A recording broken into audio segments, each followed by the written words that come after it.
ओम नमः शिवाय। तंत्र के रचयिता भगवान शिव को मेरा नमस्कार है। आज मैं आपको एक ऐसा प्रभावी मोहिनी मंत्र दूंगा जिससे कि पलक झपकते ही किसी को भी आप वशीभूत कर सकते हैं। ये मेरे कुछ ऐसे मंत्रों में से आता है जो कि गुप्त रखे जाते थे। इनको बताने की मनाही थी। लाख रुपए खर्च करने के बाद भी कोई आपको ये मंत्र ना दे, किंतु आज ये मंत्र मैं आपको दूंगा, क्योंकि जो प्राचीन काल था उसमें गुरु शिष्य परंपरा चलती थी और बिना गुरु धारण किए ये मंत्र नहीं लिया जाता था, या फिर इसको नहीं दिया जाता था किसी को भी। तो सर्वप्रथम गुरु बनाना बहुत आवश्यक है। अपना गुरु निर्धारित करें, ढूंढें, नहीं मिलता तो किसी इष्ट देव को अपना गुरु बना लें और उसके बाद में जो है इस मंत्र का गुम्फन करें। तो इस मंत्र का प्रयोग कैसे करना है वो जान लीजिए। आपको अपने साध्य व्यक्ति की, चाहे वो स्त्री हो या पुरुष, पैर की मिट्टी उठा लेनी है और उसके बाद इस मंत्र का गुम्फन करना है। लगभग 108 की संख्या में प्रतिदिन सुबह शाम या त्रिकाल संध्या आप कर सकते हैं। अब कई लोग ऐसे भी आते हैं कि बार बार पूछते हैं कि त्रिकाल संध्या क्या होती है। तो त्रिकाल संध्या में क्या होता है कि हम दिन के 3 पहर, सुबह, दोपहर और शाम, इसमें वंदना होती थी। तो उस समय इस चीज को, इस पूजा को त्रिकाल संध्या कहा जाता था।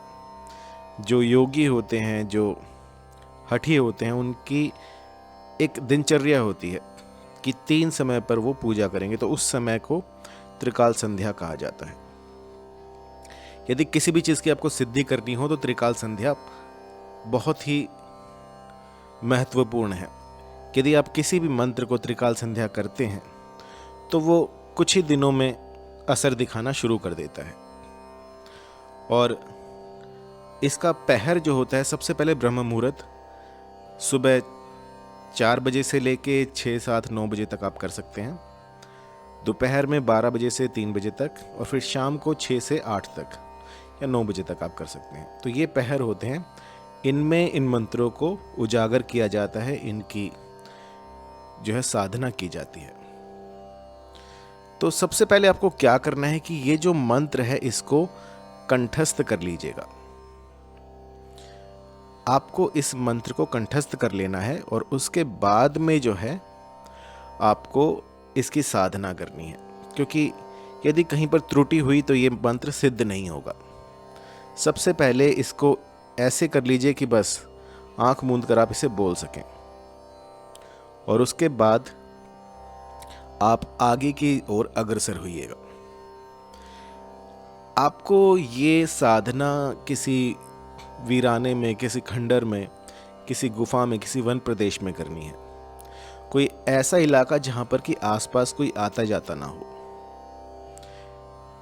कोई भी ऐसा स्थान जहां पर कि दूर दूर तक कोई ना आता हो, वहां पर आपको ये साधना करनी है। और जब ये साधना आप करें तो आप ये निश्चित करें, ये सुनिश्चित करें कि आपके साथ कोई ना हो। कई बार मेरे पास क्लाइंट्स आते हैं तो वो कहते हैं कि गुरुजी, हमें अकेले में डर लगता है, तो हम किसी को साथ ले आएं। तो अकेले में ये साधनाएं होती हैं, किसी के साथ नहीं होती। तो आप अकेले में इसको कीजिएगा, क्योंकि जब 2 आत्माएं होती हैं तो वो शक्तियां प्रकट नहीं होती। आप महसूस कीजिएगा, कभी जंगल में जाइएगा और अकेले जाइएगा तो आपको एक अलग ही स्मृति दिखेगी, कुछ अलग ही भाव होंगे आपके, और एक डर लगेगा। तो वो डर लगना बहुत ज़रूरी है। बिना डर के चीज़ें जो हैं उजागर नहीं होती। तो सबसे पहले अपने आप को दृढ़ कीजिए और उसके बाद में ये साधनाएं कीजिएगा, क्योंकि ये साधनाएं जो हैं ये बच्चों का खेल नहीं है। इन्हें वही कर सकता है जो कि दृढ़ संकल्प के साथ इन साधनाओं को करना चाहता है। तो क्या करना है आपको, इस मंत्र का गुम्फन जो है ये प्रारंभ कर दीजिएगा। आज से ही जो है इसको रटना शुरू कर दीजिए और ये स्वयं सिद्ध मंत्र है, इतना प्रभावी है कि पहले ही दिन से आपको असर दिखाना शुरू कर देगा। और ऐसा भी नहीं है कि पहले दिन में आपको असर दिख गया तो बस दूसरे दिन छोड़ दो, नहीं। यदि 41 दिन तक इसको पूरा किया जाएगा तभी ये आपको असर दिखाएगा। 1-2 दिन में करके छोड़ दोगे तो कोई फायदा नहीं है। 41 दिनों तक आपको इसकी साधना करनी होगी। तो मंत्र जान लीजिए।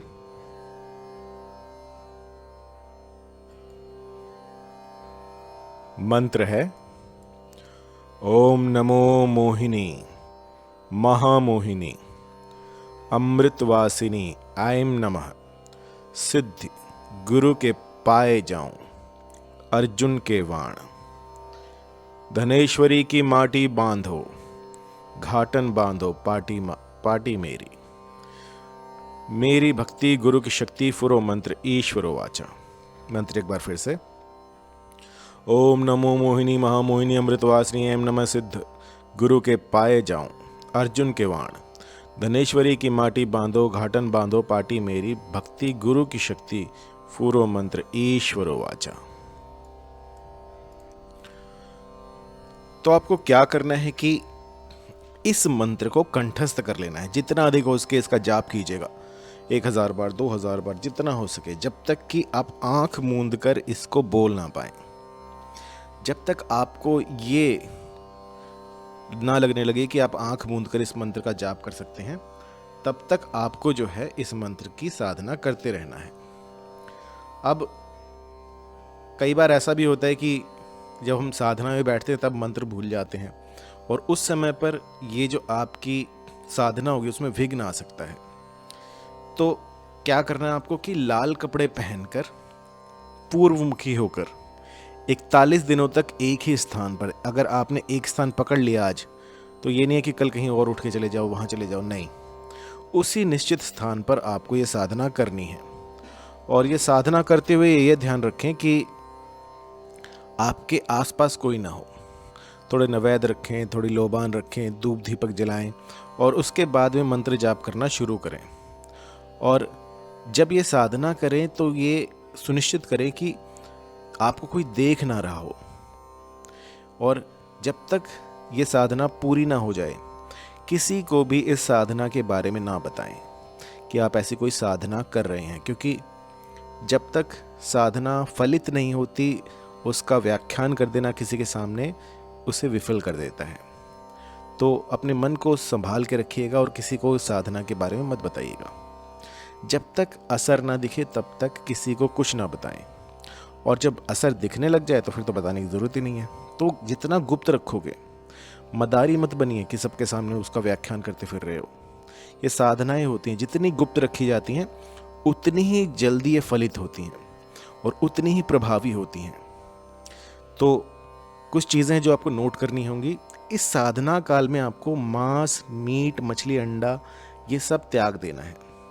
अगर आप शराब, बीड़ी, गुटखा पीते हैं तो उसको भी त्याग दीजिए। 1 महीने पहले, हफ्ते पहले त्याग कर और उसके बाद इस साधना को शुरू कीजिएगा। सबसे पहले श्री गणेश कीजिएगा। कोई भी ऐसी मूर्त लीजिएगा ब्रास की या अष्टधातु की जिसमें 5 मुखी रुद्राक्ष नहीं, 5 मुखी गणेश जी हों, और उनके सामने उनको साक्षी मानकर इस साधना को प्रारंभ कीजिएगा। उन्हें कुछ मीठा चढ़ाइएगा, और या हो सके तो एक दीपक लगा लीजिएगा, और उसके बाद में अपने मंत्रों की जो है चैंटिंग शुरू कीजिएगा। एक बार अगर मंत्र चैंटिंग शुरू कर दी तो आपको उसको रुकना नहीं है, बस उसको चैंटिंग करते रहिए। चाहे कोई भी विघ्न आए, आपको 108 तो पूरे करने हैं। इसकी जाप संख्या रहेगी 108, लेकिन 108 से यदि अधिक कर पाएँ तो बहुत अच्छा है। जितना अधिक कर पाएँ, जितना आपका सामर्थ्य हो उतना इसको करें, तो ये उतना ही जल्दी फलित होगा। मंत्रों में ऐसा होता है कि जिस तरह से आयुर्वेद में औषधियों को घोट दिया जाता है, तो जितना आप घोटते हैं उतना ही वो प्रभावी होती हैं। ठीक उसी प्रकार यदि मंत्रों को उच्चारित किया जाए, उनका गुम्फन किया जाए, तो वो एक वेव बनाते हैं जो कि इष्ट देवता के पास पहुंचती हैं और आपको इच्छित फल प्रदान करती हैं। इस मंत्र को 41 दिनों तक कीजिए तो आपको 1-2 दिन में ही इसका असर दिख जाएगा। और यदि कहीं पर भी कोई भी त्रुटि हो, कुछ आपको समझ ना आ रहा हो, तो आप मुझे ईमेल कर सकते हैं info@, mohinividya.com पर, या फिर आप मुझे व्हाट्सएप भी कर सकते हैं 9992841625 पर। तो जो भी कुछ पूछना हो आप मुझे पूछ सकते हैं, और इसको प्रारंभ कर दीजिए। और जैसी कोई असर आपको दिखे, जैसी कोई रिज़ल्ट दिखे तो मुझे ज़रूर बताइएगा, क्योंकि मैं आपके रिज़ल्ट्स के लिए बैठा रहता हूँ कि कोई तो आए जो कि मुझे इन रिज़ल्ट्स को बताए कि उसके साथ किस किस तरह के जो हैं उसको अनुभव हुए हैं। और यही मुझे प्रोत्साहित करते हैं कि मैं वीडियो बनाऊं, क्योंकि मोस्टली जो मेरा टाइम होता है वो सारा कर्मकांड में निकल जाता है, अनुष्ठानों में निकल जाता है। तो थोड़ा बहुत समय जब मिलता है तो मैं ये वीडियो बना लेता हूँ। तो इसको कीजिएगा और मुझे बताइएगा कि इसने आपके लिए कौन कौन से काज बनाए हैं। धन्यवाद।